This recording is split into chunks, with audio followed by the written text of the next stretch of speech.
일생 동안 당신이 반드시 읽어야 할 100권의 책 일당백.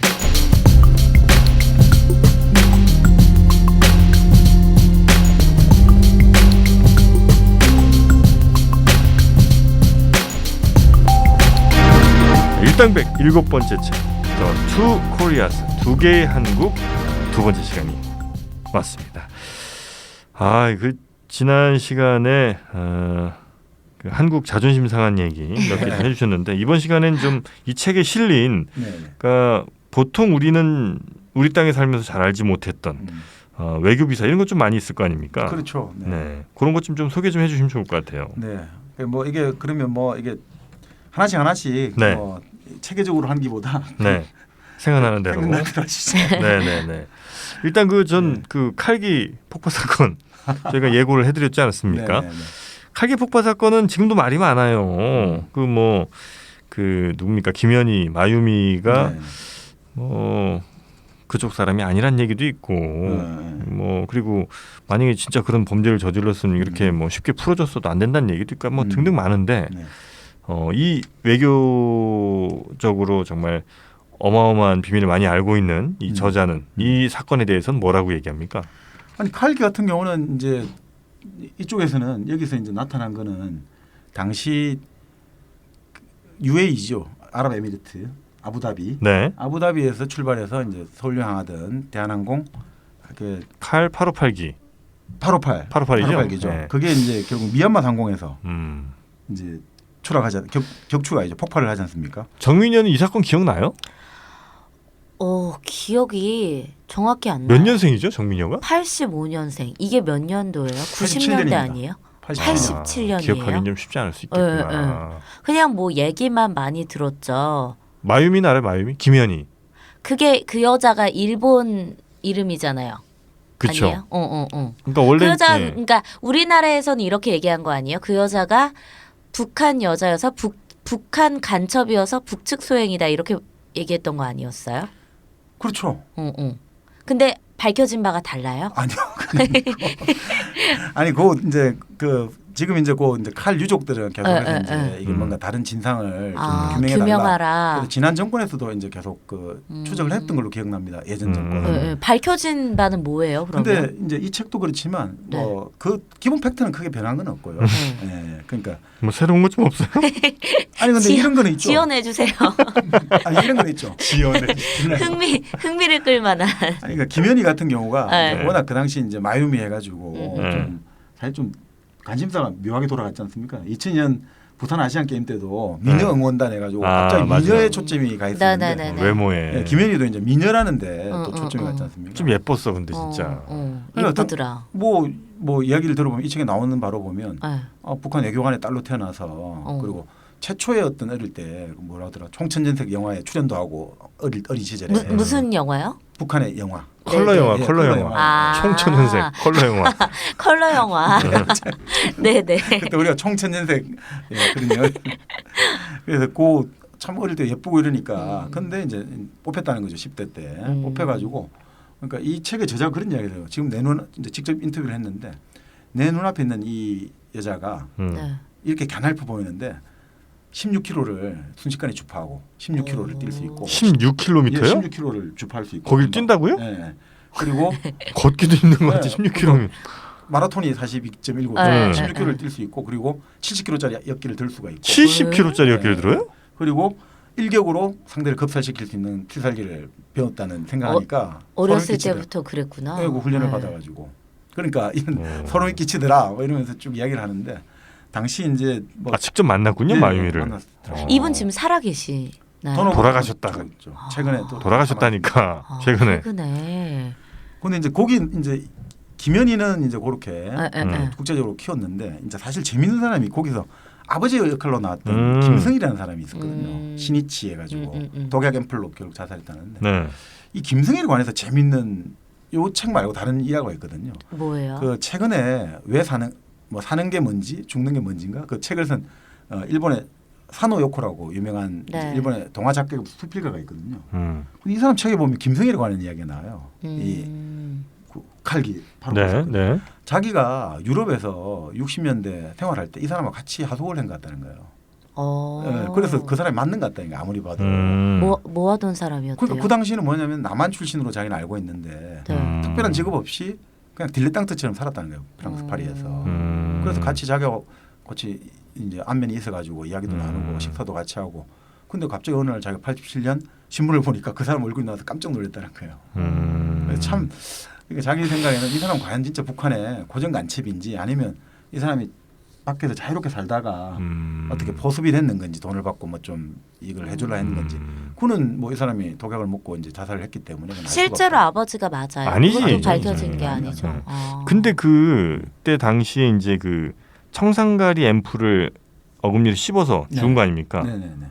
근데 김현희도 그렇게 하려고 했는데 네. 그 뭐 주변에서 저질한 바람에 안 됐다고 그렇다고 그랬던가요? 보죠. 예. 수상해. 근데 이제 이 사건이 사실은 이게 이 사건이 일어난 게 당시 87년 11월 29일이지 않습니까? 네. 당시 87년 대통령 선거를 한 달도 안 남겨놨거든요. 맞아. 사실은 이 사건이 터지고 나서 사실 제가 당시에 다른 기록을 보면 네. 당시 김영삼 후보가 상당히 올라갔거든요.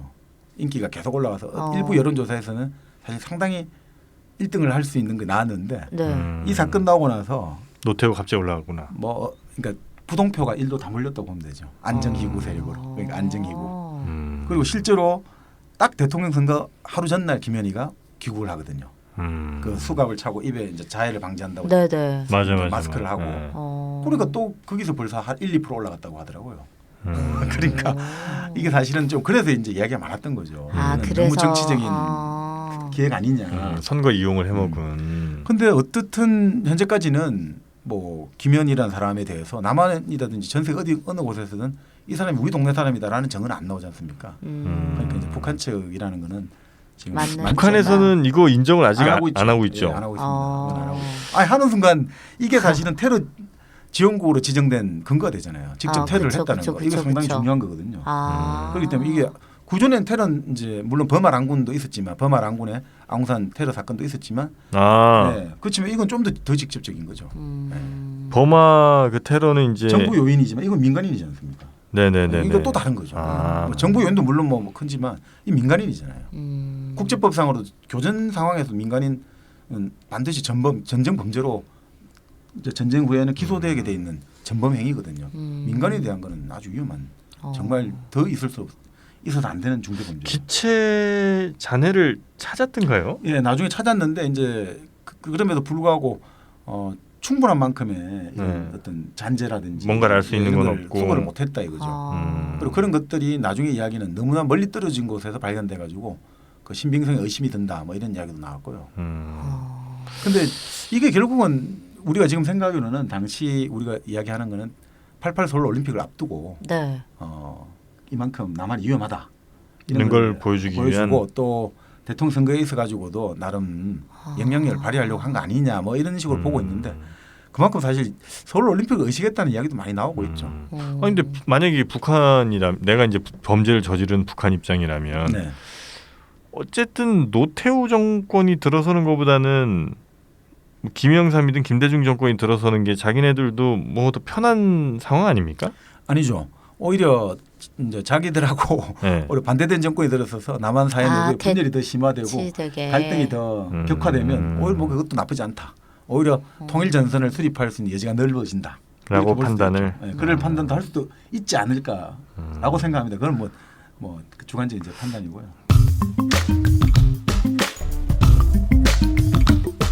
그 올림픽 유치에 대해서 사실 이 책을 보면 재밌는 이야기가 나와요. 올림픽에 대해서요? 네. 사실 올림픽을 유치할 때 일본 나고야가 아주 앞서 나가고 있었거든요. 네. 우리 올림픽 후보가 어느 나라였어요? 일본 나고야. 두 예, 예. 군데. 그때 이제 아시아에서 한번 할 때가 됐군요. 네. 네. 근데 일본이 물론 이제 도쿄 올림픽을 1964년에 개최를 했고 네. 또 이런 거 있지만 그럼에도 불구하고 뭐 이게 우리가 되겠습니까? 그렇죠. 일본이. 그리고 당시 이제 전두환 정권에 대해서 뭐 국제적 이미지도 안 좋고 그러니까 전두환 정권 입장에서는 어떻든 좀 이미지 세탁도 하고 또 그 당시 3S 정권 아닙니까? 스포츠, 스크린, 섹스 이걸로 몰아붙인 정권이니까 올림픽 이렇게 하면 막 좋은 거 아니겠습니까? 네, 네. 자 그래서 이 유치위원장을 누가 맡았냐면 당시 정주영 회장이 맡았거든요. 아. 88 올림픽. 88 올림픽 유치위원장. 이 정주영 회장이 아주 어떤 사람입니까? 불도저잖아요. 이 사람이 미소 작전을 펼치거든요. 미소 작전. 작전명 미소 작전. 그게 뭐예요? 그러니까 이 책에 나오는 이야기를 하겠습니다. 네. 그러니까 그래서 IOC 위원들을 땡겨야 될 거 아닙니까? 네. 그래서 이 책에 나오는 이야기입니다. 미스 코리아와 대한항공 여성무원들을 동원해 가지고 독일 당시 이제 유치지를 결정하는 비덴비덴의 IOC 총회가 열리는데 그게 대량으로 데려가서 수백만 달러를 써가지고 미소 작전을 펼쳐가지고 미소 작전이요? 네. 미소 작전. 여자들의 미인이죠, 미소를 미인. 이용해서 그렇죠. 그러니까 뭐 돈을 써서 어떻게 했다는 거예요? 그 수백만 달러를 뿌려가지고 네. 그러니까 이 책에 나오는 대로 이야기합니다. 정주영 네. 회장은 중동에서 입찰을 할 때처럼 네. 항공권과 현금과 향응을 제공했다. 향응? 예. 근데 독일에서요? 이제, 네. 향응을 제공했다? 뭐 그렇게 나오더라고요. 근데 좀 더 적나라하게 나온 거는 브루스 커밍스의 한국 현대사를 보면 네. 그렇게 나오거든요. 한복을 입혀가지고 네. 꽃다발을 들고 똑똑 두드려가지고 활짝 웃어주니까 전부 다 애간장에 녹았다 뭐 이런 이야기도 나오고 똑똑 두드렸다는 건 호텔방을요? 모르겠습니다. 그렇게 나옵니다. 문을 두들기겠지. 뭐 문을 그렇죠. 두드렸죠. 예. 그러니까 어느 문을 두드려? 그건 모르죠. 뭐. 숙소 문을 두들긴 거지. 그러니까. 그러니까 그렇게 이제 그거는 브루스 커밍스 책에 나오고 네. 이제 앞에 전자는 이제 이 책에 나오는 거. 미소 작전을 네. 썼다는 건 이 책에 나오고. 근데 이제 나중에 어쨌든 여자를 이용한 건 맞네요. 예, 그래서 나중에 우리가 2002년 또 월드컵 개최 비하도 또 상당히 활용을 많이 했다 이런 이야기가 나오죠. 월드컵을 개최할 때는 또 에스모 그룹에서 활용을 아주 잘했다 뭐 이런 이야기도 있고. 월드컵 개최는 또 그쪽에서 했어요? 네, 주로. 그런 이야기가 있더라고요. 네. 야, 그러니까 참 전 세계. 여자가 큰일을 했네. 야, 그게 여자가 큰일을 한 거냐? 그게. 아, 정말. 여기 그런 이 책에 나옵니다. 하여튼 네. 이 책에 나오고 참. 어쨌든 재밌는 책에 나오고 참, 개최됐잖아요. 네, 네. 그렇죠. 뭐 아. 결과가 모든 행위의 동기를 입증한다. 뭐 이렇게. 우리 누님들 정말 슬픈 얘기입니다. 뭐 그렇죠, 그죠? 예전에 따지고 보면 참. 그러니까 보통 이제 뭐 아주 선진국 뭐 이런 데는 아마 아니었을 것 같고 표를 한 표씩 갖고 있는 뭐 제3세계나 이런 데 위원들한테 특히 많이 좀 작전을 썼겠군요. 느낌이. 아무래도 이제 당시 그래서 제가 이야기 듣기로는 커밍스 책에 보면 미소 작전 이런 작전의 결과 제3세계 표가 대거 넘어왔다. 아 진짜요? 아, 뭐 그렇게 나오죠. 뭐. 그 누님들의 그 증언이 필요합니다 이런 거. 무슨 증거? 아니, 반성해야 돼. 그래서 88 올림픽이 서울로 개최하게 됐군요. 아니 뭐 꼭 그런 건 아닌데. 아 그거예요. 아니 뭐 꼭. 그거야. 미소 한 방. 아 이건 뭐 그런 올림픽 관련된 외교 비하도 이 책에 좀 적혀 있고 또 어떤 거 재밌는 거 좀 있습니까? 아니 뭐 이제 우리 이번에 대통령 이제 누구냐 트럼프와 네. 문재인 대통령 이제 네. 정상회담 앞두고 악수를 어떻게 할 것인가 되게 궁금하지 않습니까? 사실 양국 네. 정상이 만났을 네. 때 워낙 뭐 이게 좀 자존심 상합니다만 뭐 옛날 조공 그런 차원은 아니지만 어떻든 미국이라는 슈퍼파워가 참 어쩔 수 없이 이런 게 하는데 사실 79년에 역대 한미 정상회담 중에 참 안 좋은 것도 많고 좋은 것도 많았는데 뭐 2000년 당시 2001년이죠. 2000년 3월달에 김대중 대통령과 조지 W 부시 회담에서는 네. 디스맨 나오고 난리가 났지 않습니까? 아, 그래서 사실 처음에 정상회담하고 나서 예정된 기자회견이 취소된 걸로 이 책에 나오거든요.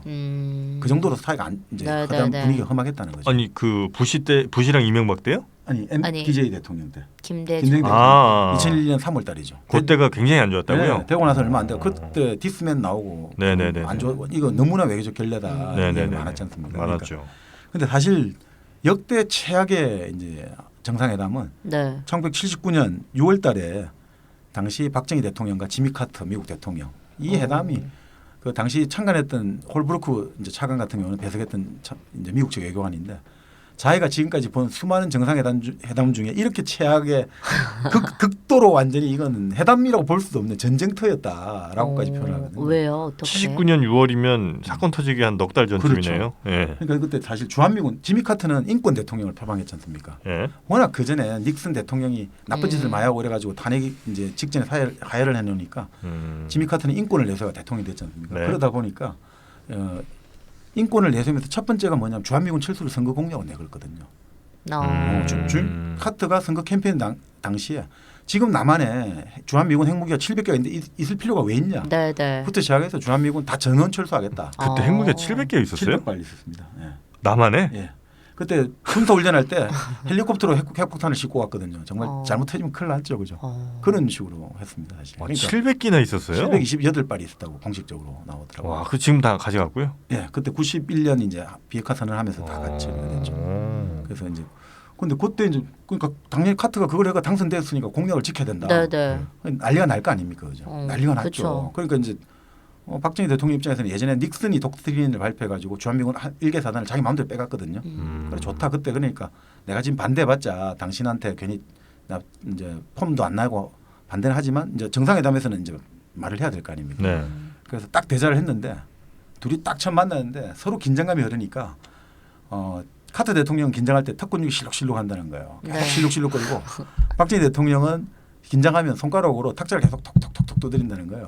계속 두드리고 그러니까 이게 초반부터 뭐가 안 좋은데 문제는 딱 박정희가 딱 말을 먼저 하겠다면서 1시간 가까이 45분간 자기 혼자 얘기하는 거예요. 자기 혼자 내 말 들으라고 당신은 듣지 말 내 말 들으라. 왜 주한미군이 있어야 되고 왜 나가면 전쟁 그러니까 카트가 완전히 듣다가 열받아가지고 네. 옆에 참모에게 나 인간이 한마디 더 하면 나 이제 이 자리를 박차고 나가겠다. 이 정도 메모 보내고 난리가 난 거예요. 그래서 결국 뭐 회담이 엉망진창이 됐는데 중간에 약간 좀 풀어지긴 했다는데 서로 뭐 좀 종교를 믿느냐 뭐 종교 좀 믿어라 이런 이야기도 하고 했다는데 그래서 나중에 카트가 이제 자동차를 돌아오다가 난리가 난 거예요. 저 인간 하는 거 봐라. 나 당장 철수한다. 네. 이렇게 됐다는 거예요. 근데 그 안에서 이제 당시 국방장관이라든지 주한미군 사령관이 반대하고 난리가 나가지고 결국 이제 주둔을 하는데 이제 두 가지로 하자. 일단 인권. 네. 이제 요구를 들여다오. 당시 양심수 이제 많이 잡혀 있었지 않습니까? 석방을 해라. 그렇게 해가지고 미군 철수를 협의를 해야 되니까 81년에 연기하기로. 근데 뭐 카트는 80년에 떨어졌잖아요. 그러니까 의미가 없어졌지만 81년에 연기한다. 그리고 뭐 실제로 카트 대통령 시절에 주한미군이 1개 대대가 철수했어요. 674명. 근데 비행기가 1개 12대가 더 배치돼가 900명이 더 추가됐어요. 우리 더 늘어났죠. 그러니까 결국 그렇게 끝났는데 정말 그때 회담이 어마어마한 진짜 정상회담 중에 최악의 회담으로. 그리고 결국 그때 결국 박정희 대통령의 입지가 아주 좁아졌죠. 미국 입지가. 대통령하고 사이가 안 사이가 좋아지. 좁아지니까 그게 김재규 당시 중앙정보부장에는 잘못된 네네. 시그널로 갈 수가 있었다는 거죠. 그래서 그래서 결국 한국 대통령이 미국의 행정부와 불편한 관계를 이미지를 표출하면 국내 권력 기반이 약화되고 이것들은 쿠데타를 유발할 수 있다. 그래서 역대 한국 대통령은 항상 미국하고 좋게 지낼 수밖에 없습니다. 만약에 미국하고 사이가 안 좋아지면 이쪽에서 이상한 사람들이 또 나타나거든요. 나타나도 그걸 미국이 인정을 할 수 있다는 그런 메시지를 던질 수도 있지 않나 싶으니까 항상 조심할 수밖에 없는 거죠. 항상.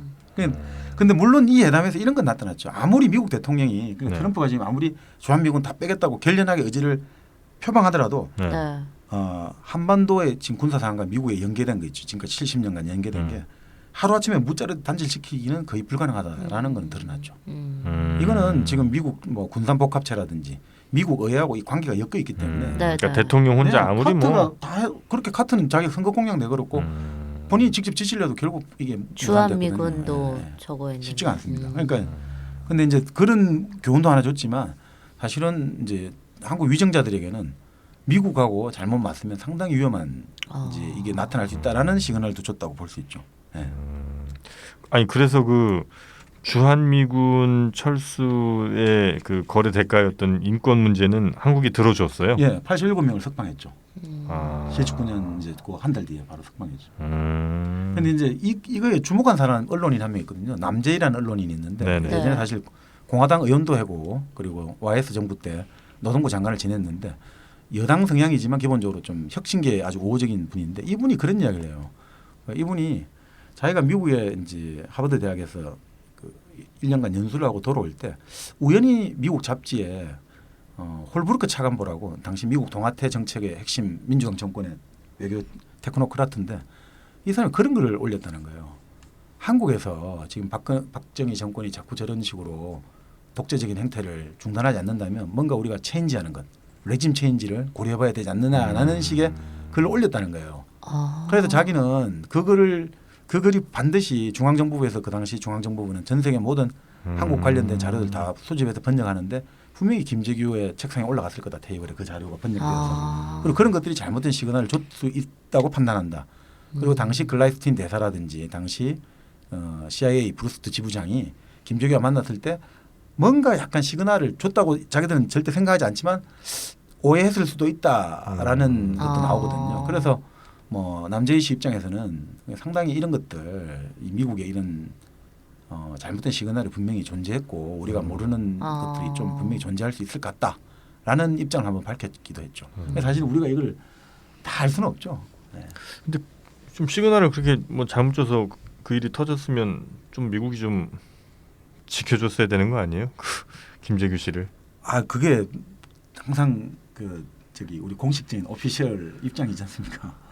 어떻게 미국은 자유와 민주주의를 사랑하고 인권을 사랑하는데 그 한 나라의 대통령을 민주적 절차가 아닌 테러와 이런 거는 결단코 반대하고 우리는 항상 자유와 민주의 친구, 인권의 옹호자.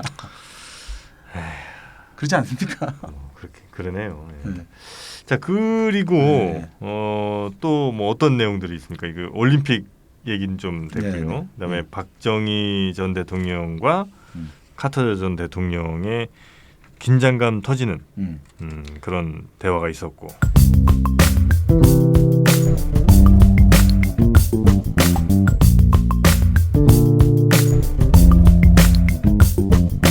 그 우리 정민현님은 북한이 지금 이렇게 핵무기를 개발하고 있는데 핵무기 실험을 막 하고 있는데 우리는 어떻게 해야 된다고 봅니까? 같이 핵을 만들어야죠. 이핵 제핵. 아니 근데 저는 진짜 물론 뭐 미국이나 이런 다른 강대국들이 아까 그 막 잠수함도 제재한다 그러고 막 하셨지만 네네. 핵을 우리도 만들어야지 힘이 생기는 거 아니에요? 북한이 핵이 있으면 우리도 핵이 있어야 된다. 그러니까 그걸로 뭐 핵을 가지고 전쟁을 일으키자 이게 아니고 최소한 우리를 보호할 수 있는 장비는 되지 않느냐. 보호가 나는- 되나 근데? 그 어차피 다 죽는 우리도- 거 아니야? 아니 우리도 핵을 가지고 있으면 네. 함부로 못 건들 거 아니에요. 북한이? 그래요.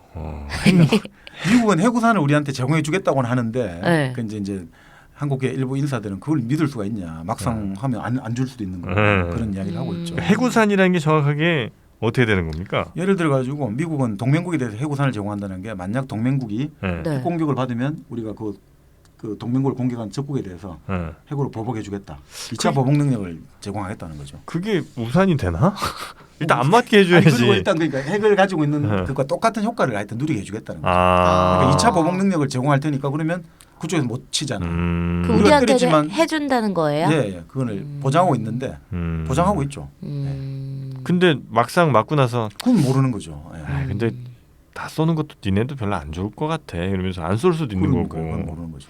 그러니까 이제 그래서 만들어야죠. 바로 이제 우리 정민현님 말씀대로 네. 그러니까 만들고 갖고 있어야 된다 이런 건데 참 그게 그러니까 이게 우리가 그런 안 얘기 만들어요? 아니 근데 뒤에서. 총이 있으면 우리가 총이든 칼이든 뭐든지 사람은 무기를 갖고 있으면 쓰고 싶잖아요. 그렇죠. 근데 핵이라는 것들이 이게 회복 불가능한 피해를 주잖아요. 그죠?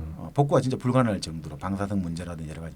이거 특히나 우리는 좁은 지역에 많은 사람들이 살고 있는데 네. 이런 문제들도 어떻게 할 것이며 참 그리고 예전에는 사실 80년대는 반전반핵가라는 민중가요도 있었지만 그게 참 컸거든요. 근데 지금은 이게 또 묘하게 돼가지고 북에서 핵을 갖고 있고 우리는 핵무기를 가질 권리가 있고 핵미사일도 쏘겠다 이러니 이게 참 이게 역설적으로 참 더 힘들어졌는데 그 무궁화 꽃이 피었습니다라고의 김진명 씨 맞습니다. 소설 보면 70년대 말에 뭐 이휘소 박사가 이제 거기 등장을 해서 박정희 전 대통령이 핵무기를 개발하려고 막 하다가 네. 미국에 막 이렇게 제지를 받고 뭐 이런 거 같이 묘사를 했거든요. 네, 네. 근데 실제로 핵무기를 우리가 만들려고는 했었던 게 맞습니까? 네, 그 이제 사실 시도가 있었어요? 네, 아주 시도가 있었고 집요했죠. 언제요? 70년대 말입니다. 70년대 예, 70년대. 박정희 정권 때? 네, 네. 또 박정희 또 존경하게 됐다 너. 아니야 그렇지 않아요 저는. 그러니까 이제 박정희 정권의 입장에서는 당시 월남이 패망을 했지 않습니까? 네. 이러니까 이게 불안하기 시작하잖아요. 어떻게 될지 모르니. 또 미국은 중국하고 외교관계를 수립하잖아요. 네. 또 불안해지기 시작하죠. 그래서 야 미국이 월남 배신해가지고 월명에 잡아먹혔는데 우리라고 또 배신 안 하는 법 어디 있냐. 그래서 그 이참에 우리 군사적 자주권도 확보하고 네. 미국한테 큰 소리 치기 위해서라도 핵을 가져야겠다. 이렇게 이제 이제 핵 개발 계획을 이제 입안하기 시작하는 거죠. 그래서 사실 그 당시에 이제 가장 이게 핵심적인 역할을 했던 사람이 오원철이라고 당시 청와대 경제 이수석이 있는데 네. 당시 이제 북한을 70년대 초반에 이 청와대에서 회의를 했다는 거예요. 북한의 중화공업 공장 이걸 딱 보여주니까 북한이 막 대포도 만들어내고 이런 거 보니까 회의 끝나고 사람들이 전부 다 이래 됐다는 거예요. 분위기가. 근데 오원철이라는 사람이 피식 웃었다는 거예요. 왜요? 그러니까 임자 왜 웃어 이러니까 쫙 보고서를 쓰면서 이거 별거 아닙니다. 저거 지금 필름에 나타난 저거는 40년대 시설이고 요거는 50년대 시설이고 저거 겉으로 보차니 그래가지고 이 사람이 중화공업 책임자가 된 거예요. 근데 그 중화공업이라는 게 핵심이 뭐냐면 창원에 기계공단 만들고 울산에 뭐 울산에 석유화학단지 만들고 하는데 핵심은 한마디로 군사 산업을 군산 복합 군수 산업을 일으키는 거거든요. 중화공업이요? 네, 그게 핵심이 바로 중화공업을 일으킵니다. 그래서 75년에 우리나라 국방비가 79년에 가면 4배가 뛰어버려요. 76년에 국방비를 딱 100% 인상해 버립니다. 이제 그만큼 이제 이게 네네네. 그 자원을 투자를 투자해야 하는 되니까. 거죠. 이북에서 막 투자하듯이 네네네. 그 당시 어마어마하게 투자를 하거든요. 네. 그래서 뭐 그 돈이 어디 갔느냐. 결국 핵무기 개발을 썼다는 거죠. 그래서 당시에 이제 국방과학연구소에서 무기개발위원회가 있었는데 프랑스하고 계약을 시작해요. 프랑스요. 프랑스하고. 네. 1972년에 프랑스하고 플루토늄 재처리 시설을 들어오기로 하거든요. 미국이 가만히 있습니까? 그러니까 이제 미국이 이제 두고 봐야겠다 이랬는데 네네. 처음에 이제 그것까지 몰랐어요. 14년에 설계도 완성돼요. 네. 이 설계도 완성되면서부터 이제는 핵폭탄 2개씩 만들 수 있는 거예요. 심장이 뛴다. 그렇게 된 거예요. 그런데 네. 이제 14년에 인도가 핵실험을 성공하거든요. 네. 그러니까 미국에서 이거 큰일 났다. 이제 핵확산이 됐잖아요. 지금까지 이제 공식적으로 핵클럽에는 미국, 소련, 중국, 영국, 프랑스 5개국만 인정되거든요. 그런데 인도가 비공식적으로 하니까 미국이 이거 전 세계적으로 핵을 딱 추적해갖고 어디에 재료가 가나 봤는데 이게 남한을 찾아보면 남한 쪽으로 이 핵 재료들이 다 몰리기 시작하는 거예요. 그래서 이제 처음에 이제 주한미 대사관이 이제 한국 측에 또 첩자가 있을 거 아닙니까? 네네. 한국의 아주 고위 당국자가 주한미 대사한테 알려준 거예요. 박정희가 지금 뭘 만들고 있어요. 그래서 보고를 하고 이제 여기서 미국도 이제 쫙 찾아보니까 맞잖아요. 그래서 네. 어떻게 하냐면 처음에 미국의 대사가 외무장관한테 먼저 말을 해요. 한국 외무장관한테 조심해라. 두 번째는 경고, 1차 경고. 네. 청와대 비서실장한테 말을 해요. 네. 그렇게 하나씩 올라가는 거예요. 그래서 결국 이걸 뭐 나중에 어느 정도냐면 뭐 대덕에서 주로 이제 작업을 했는데 사사지 대덕의 지하실까지 다 찾아 들어가는 거예요. 미국 대덕 연구단지요? 네, 지하 던지까지 다 찾아 들어가요. 탐침봉을 가지고 이제 그렇게 해야 결국은 이제 포기되는 걸로 나와요. 결국 포기된 걸로 나와요. 미국에서 포기를 했고 그다음에 다 끝난 걸로 나오는데 아니라는 증언이 지금도 많이 나오는 거죠. 아니라는 증언이. 왜냐하면 78년에 그래서 이 이름을 바꿔요. 핵연료 개발 공사로. 네네. 바꾸는데 그래도 계속 뭘 만들려고 하니까 당시 지미 카터 대통령이 직접 프랑스의 그 지스카르 데스탱 당시 총리를 만나고 단판을 제가 절대 주지 말아야 주지 말아라. 포기시키거든요. 그렇게 그러니까 76년에 포기했대도 또 만들고 계속 만들어낸 거죠. 지금도 네. 대덕 연구단지에서 만들고 있을 가능성이 있는가요? 뭐 브룩스 커밍스 책에 보면 그렇게 나옵니다. 이 책에 브룩스 커밍스 책에는 역대 전두환 정권이 그걸 포기했다지만 네. 전두환, 노태우, YS, 김대중 정권 모든 정권이 다 핵무기를 계속 연구했다 이렇게 보고 있어요. 미국은 그렇게 보고 있어요 지금도. 그래서 한국은 핵무기 개발 능력이 6개월에서 1년 안에 만든다는 거예요 지금. 있기는 있구나 우리가. 아니, 그때 뭐 다 그 설계한 능력이 축적돼 있으니까 그리고 그거는 사실은 핵 재처리 시설이 있지 않습니까? 그러니까 네. 지금 우리가 핵 발전소에 사용한 핵 연료봉이 있지 않습니까? 그걸 재처리한 플루토늄이 만들어지거든요. 그 플루토늄이 5에서 6kg만 있으면 핵폭탄 한 발이 만들어져요. 히로시마급. 네네. 그런데 그게 지금 뭐 예를 들어 가지고 요즘 같은 경우는 핵 재처리 그러니까 연료 재처리는 재처리 시설은 300만 달러만 있으면 지어요.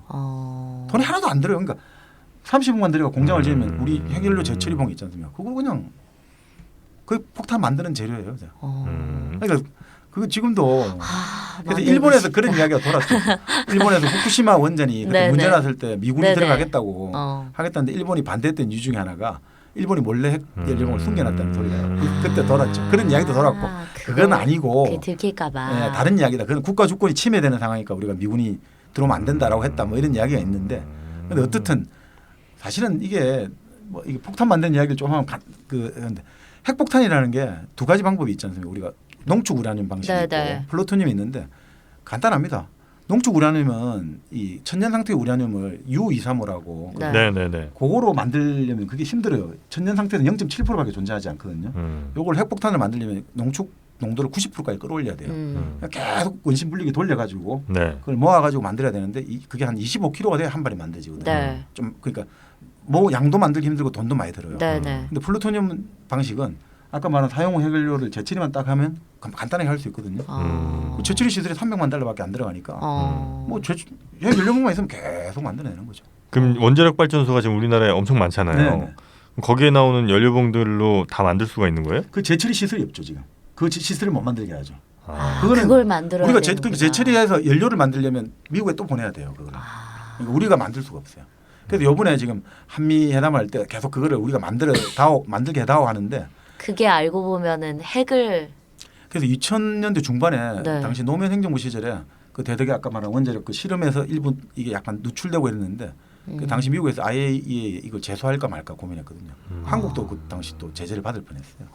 그러니까 이게 사실은 뭐 원자력의 평화적 이용과 군사적 이용이라는 거는 거의 동전의 양면이라 가지고 그러니까 그 사실 그때 이 핵 문제가 계속 불거졌고 결국 이제 미국은 포기시켰다고 하는데 그래서 그런 이야기는 지금 그런 결론 나왔어요. 그러니까 미국이 마음만 먹으면 아무리 한국의 대통령이나 행정부가 중점적으로 이 일을 추진하고 해도 저지할 수 있다. 이게 여기서 드러난 거죠.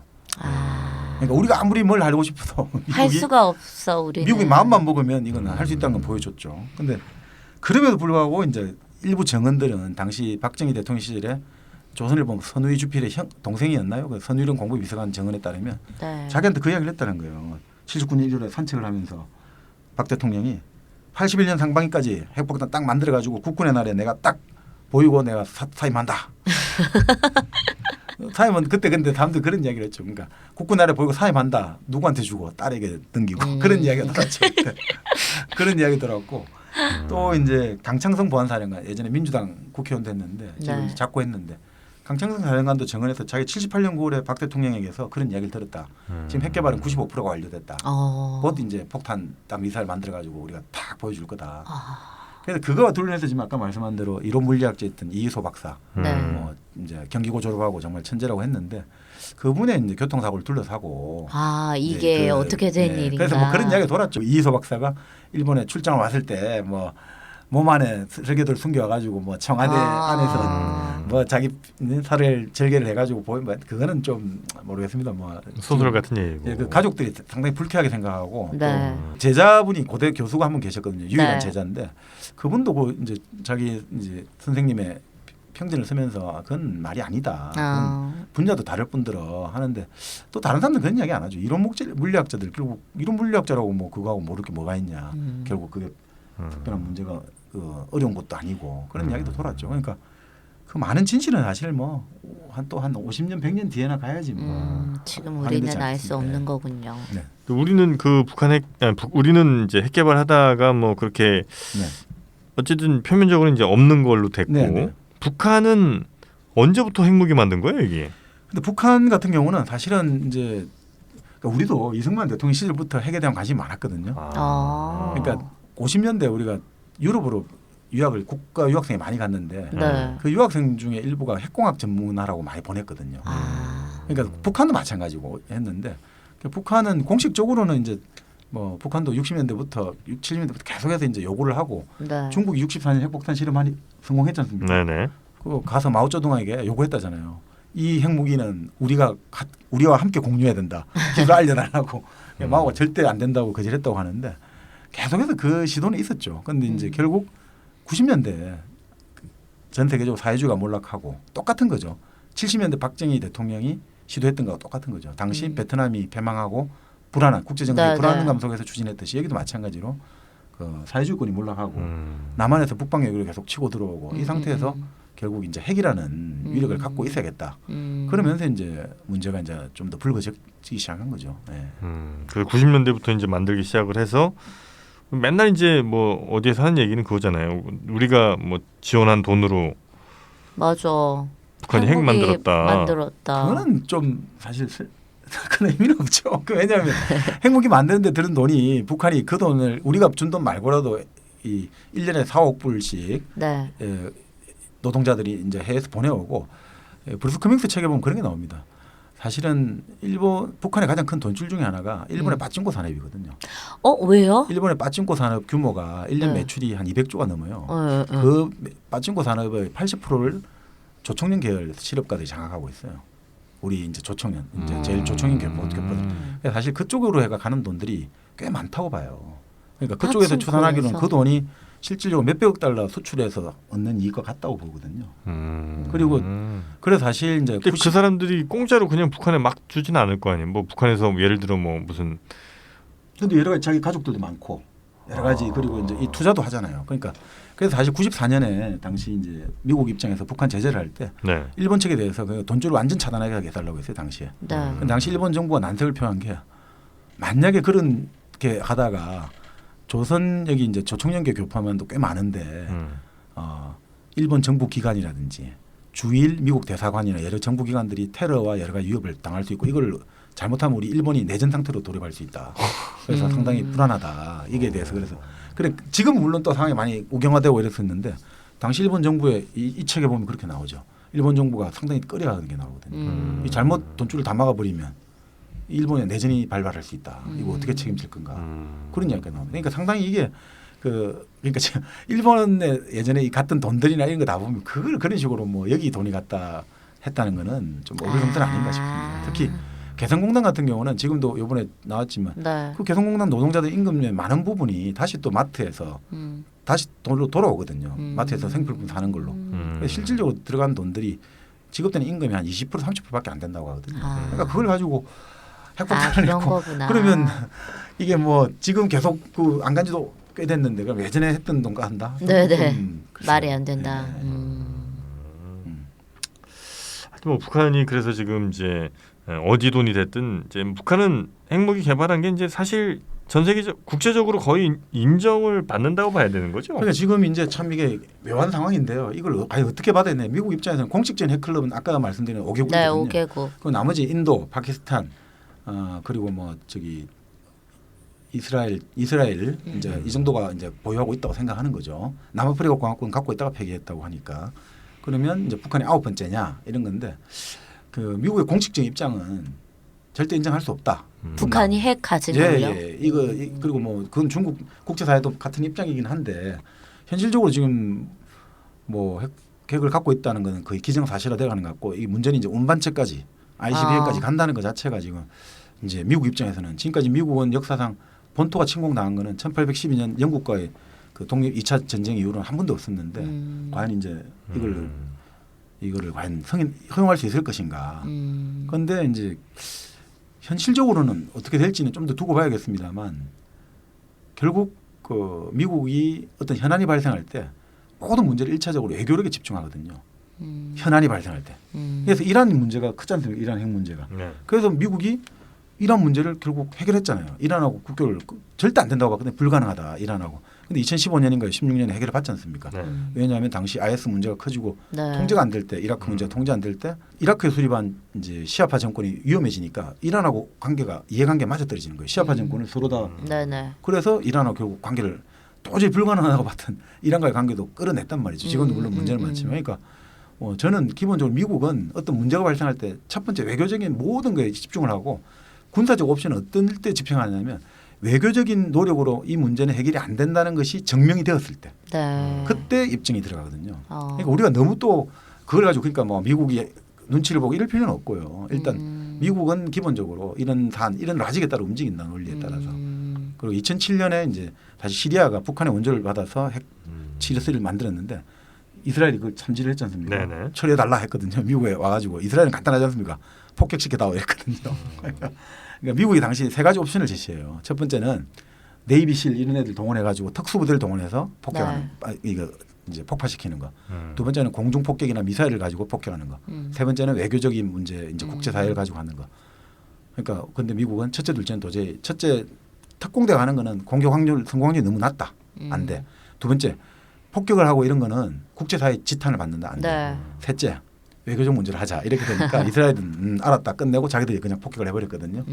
그런데 그거는 결국 뭘 뜻하냐면 미국이 그런 식으로 이제 자기들이 직접적으로 이걸 물론 시리아 문제하고는 좀 다르긴 합니다만 뭐 바로 그렇게 모든 거를 무력으로 할 거다. 그렇기 때문에 우리가 미국이 하자는 대로 해줘야 된다. 이런 거는 좀 위험한 발상이죠. 그러니까 이 사람들이 일을 처리하는 방식들이 있거든요.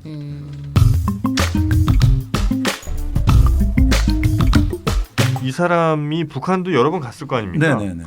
북한에 가서 뭐 이런저런 뭐 기록들도 좀 했을 텐데 네네. 뭐 그거 관련해서 재밌는 것도 좀 있습니까? 그러니까 이분 같은 경우는 이제 김일성 쪽하고 네. 이제 회담을 할 때 보면 김일성을 이제 회담한 언론인들 기록을 네, 하는데 이 건강 문제를 가지고 말이 참 많지 않습니까? 건강이요. 네네. 예, 건강. 혹부리. 예. 근데 혹은 뭐 양놈이 많은데 어쨌든 문제가 있은 건 사실인데 네. 근데 관찰하면서 묘한 거를 관찰했다는 거예요. 이제 만찬장에서 네. 건배사를 한다든지 뭐 할 때 일어나야 되지 않습니까? 네. 일어날 때 보니까 자기 관찰해 보니까 그 위에 장밋빛 전등에 불이 샥 들어온다는 거예요. 텔레비전 이제 카메라 화면빨을 잘 받으려고 건강해 보이려고. 혈색이 좋아 보이려고. 보이게 하려고. 김일성 주석이 만찬장에 올라갈 때 위에 장밋빛 전등에 불이 샥 조금씩 아무도 눈치 못 채게 들어오더라는 거예요. 그 정도는 할 수 있겠네요. 그 CNN 네. 카메라맨이 보다가 딱 관찰하는 거예요. 그래가지고 그런 식으로 이게 혈색이 계속. 그래서 그때도 양눈이 엇갈렸거든요. 이게 지금 문제가 있다 없다. 그런데 어떤 사람은 만나 보니까 이게 뭐 밥 먹다가 남한 척 기록인데 밥 먹다가 자꾸 음식을 흘리고 네. 뭐 했던 말 10번을 똑같이 하고 그래서 안 됐다. 또 어떤 사람은 동유럽에 나가 있는 자기 딸을 그 김성애하고 사이 난 딸이 이제 대사관 부인으로 나가 있는데 네. 그 전하는 걸 도청을 했는데 아주 활달하더라. 89년에 도청했는데 앞으로 10년간은 내가 끄떡없어. 내가 다 챙기겠다. 그래서 이게 건강에 양론이 있었는데 당시 우리 쪽 정보기관은 심장에 문제가 있다고 봤는데 실제로 네. 54년 7월달 묘양산 별장에서 죽을 때 결국 심장 문제가 된 거죠. 그러니까 이제 결국 그건 맞췄죠. 그리고 사실 우리가 이제 여기 또 나오는 게 네. 김정일 건강 관련해서 나오거든요. 네, 네. 그러니까 사실은 이제 김정일 건강 관련해서 이제 2008년에 이제 뇌졸중으로 쓰러졌지 않습니까? 네. 쓰러졌을 때 이제 그 이후로 우리 쪽에서 정보를 파악한 게 오래 못 간다고 판단한 거예요. 2008년에요. 네, 네. 그러니까 그 이후로 오래 못 간다고 판단하니까 계속 좀 고자세로 나온 거죠. 여기가 음. 고자세로 나왔고 그래서 2009년에 사실 그 당시 조문 김정일 대통령 조문 관련해서 북한에 그 고위 관계자로 찾아왔지 않습니까? 그 당시 김기 그 북한 조동장 조직비서 아주 높은 양반들하고 몇 명 왔지 않습니까? 근데 네.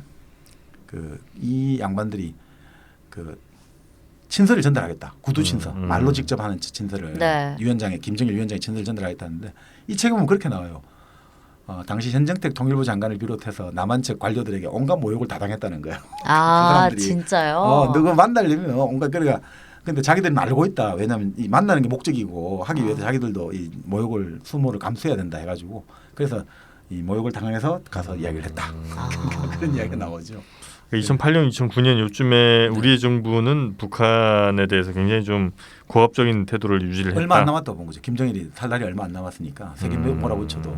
그래서 사실 2009년에 그러니까 이 책에 저는 보고 알았는데 지금 기억이 안 나는 거예요. 그러니까 이 책을 보면 그렇게 나와요. 2009년 하반기에 당시 또 우리 측의 해군 함정이 북한 측 경비정을 공격해가지고 북한 측 경비정에 많은 사람이 살상이 졌거든요. 아니, 많은 사람이 좀 목숨을 잃거나 다쳤거든요. 네. 우리는 예전에 제2차 연평 예전에서 우리가 졌다는 건 아닌데 뭔가 우리가 이제 그때 함정이 많이 대파되고 민영화 소령하고 많이 그 사망하는 바람에 우리가 좀 심리적인 부담을 많이 가졌지 않습니까? 그러니까 우리도 이제 설욕을 노리고 있었다가 2009년에 공격이 일어났다고 이 책은 돼 있거든요. 그랬던 것 같기도 합니다. 그러니까 제가 그건 좀 책에 이제 2009년 나와 있고 그 상태에서 이제 이 사람은 2010년에 이제 천안함을 이 책에 따르면 2010년 천안함 사건도 1년에 그런 어떤 서해상의 해상 분쟁의 결과로서 일어난 것 아닌가.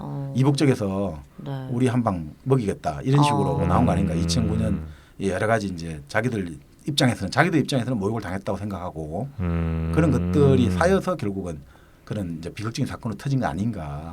이런 이야기를 이제 이쪽에서는 하고 있죠. 제3자 입장에서. 그러니까 서해 해상에서 뭐 갈등이 좀 있었는데 2008년 9년 그때 이제 워낙 미국의 입장에서 보면 하여튼 남쪽 정부에서는 굉장히 고압적으로 나갔고 그쪽에 피해도 좀 줬는데 거기에 대한 반발로 북한이 천안함 사건을 일으켰다. 네, 그렇게 이제 천안함 폭침을 그 북한이 한 거 아닌가. 뭐 여러 가지 천안함 사건 가지고는 지금 말들이 많습니다만 뭐 천안함 폭침이 가장 유력한 것 같라고 생각합니다. 그는 뭐 정부 발표대로 저는. 알겠습니다. 하여튼 뭐 1950년대 얘기부터 이제 본격적인 얘기는 1970년대쯤부터가 이제 본격적인 얘기고 그 다음에 최근에 2010년대 얘기까지도 네. 이 책에서는 예.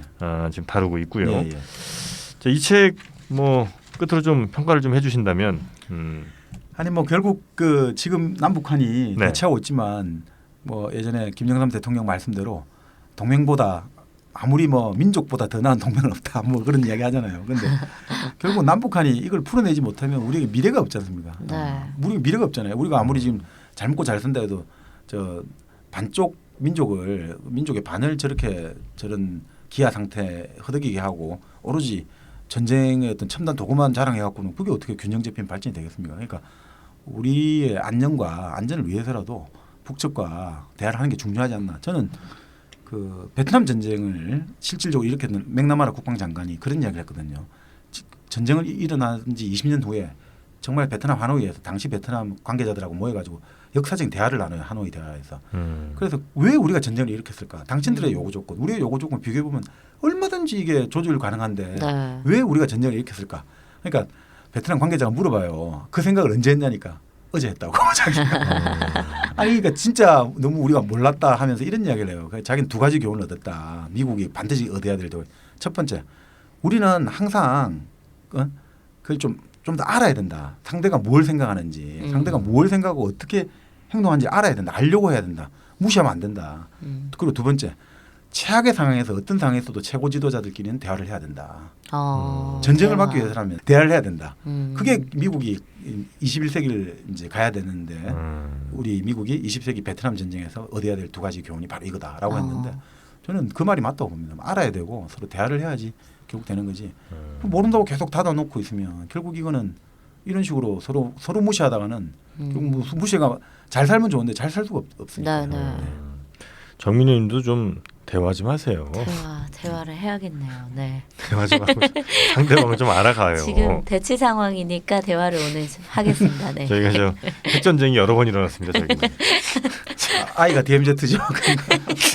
그래서 꼭 뭐 국가뿐만이 아니라 뭐 가정에서도, 그럼요. 네. 대화가 좀 필요한 것 같은데 이 두 개 한국 뭐 전 세계에서 아마 분단 국가가 이제 우리랑 대만과 중국. 거기도 분단 국가라 국가죠, 봅니까? 뭐. 예. 하여튼 뭐 대만도 유엔에 가입했나요? 대만 쫓겨났죠. 쫓겨났죠. 네, 그럼 대만은 지금 못 들어가 있는 상황이죠. 네, 네. 하여튼 뭐 전 세계에서 정말 몇 안 되는 분단 국가 중에 하나인데 이 두 개의 한국을 우리 두 나라의 사람이 아닌 제3자의 입장, 특히나 아주 깊이 연관돼 있는 사람의 입장에서 조금 더 객관적이고 좀 더 위에서 바라보는 뭐 책이 아닌가. 다만 쉽게 읽기는 쉽지가 않다. 이게 뭐 내용은 쉬울지 몰라도 페이지가 엄청 두꺼워요. 거의 뭐 한 800페이지가 넘어가기 때문에 뭐 쉽게 그냥 뭐 하루 이틀에 읽을 책은 아닌 것 같지만 그래도 요 책 하나 정도를 읽어두면 남북 문제를 얘기하는 데 있어서 그냥 뭐 야 그럼 북한에도 핵 있으면 우리도 쏴야지 뭐 이런 식의 대화는 지금 저를 겨냥하시는 건가요? 안 저도 오늘 두 개의 한국 아주 잘 들었습니다. 네. 네. 그리고 또 보통 사람들은 잘 접하지 못할 아마 현대사의 특히 이제 외교사의 어떤 비록 같은 것들이 많이 담겨 있는 뭐 그래서 흥미있는 얘기들도 꽤 많이 있을 네, 현대사에 관심 있는 분들이 아마 한 번쯤 보셔도 좋을 것 같습니다. The Two Koreas 두 개의 한국 우리 일당백에서 7번째 책으로 선정해봤습니다. 자 오늘 쭉 함께 해봤는데 어떻게 정민여님 한국에 대해서 관심 좀 많이 늘어났습니까? 많이 늘어났고요. 저 그 책 안에 담긴 여러 가지 비하인드 스토리를 너무 읽고 싶어졌어요. 네. 좀 읽어라. 말만 하지 말고. 좀 주세요 책을. 네. 본인이 가지고 가서 주지도 않으니까. 이분도 빌린 거야. 마포 평생학관에서 정박님도. 전 그러면은 네이버 지식인을 참고하도록 하겠습니다. 네. 하여튼 두 개의 한국 한 번쯤 읽어보시면 참 좋을 것 같습니다. 저희 일당백 다음 시간에 다시 찾아뵙도록 하겠습니다. 대단히 고맙습니다. 고맙습니다. 고맙습니다. 네.